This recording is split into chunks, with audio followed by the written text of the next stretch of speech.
George Dunn's original statement to police implicating Shaw was not permitted as evidence in court, nor did he give evidence at the trial in person.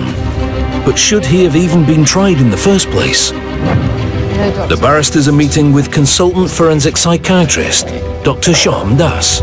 Well, Dr. Das, thank you very much for coming to help us with the case. What I'd like to ask you about is the role of George Dunn.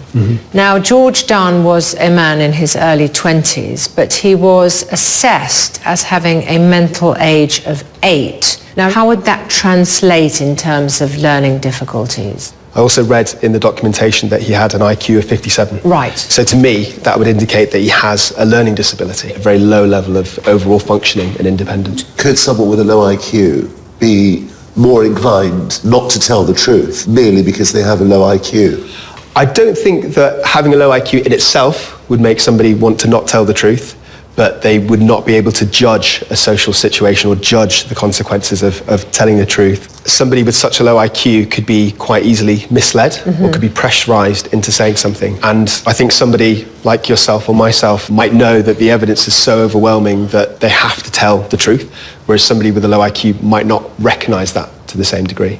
What about the temptation to protect one's own interests? Sure. At the expense of someone else? So my answer to that would be no. I don't think they're more likely to do it, but they're less capable when they try to do it. They're not such good liars if they decide to lie. Exactly.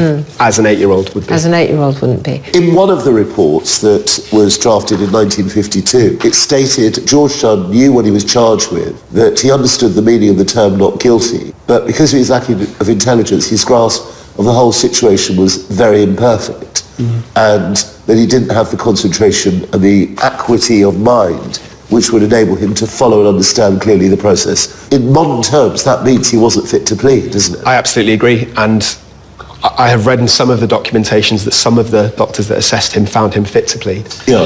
And I think that's a mistake. I think that, as you outlined yourself, the evidence suggests that although superficially he might have been able to say guilty or not guilty, and maybe have a very basic understanding of what that meant, I don't think he'd be able to understand the deeper concepts behind it.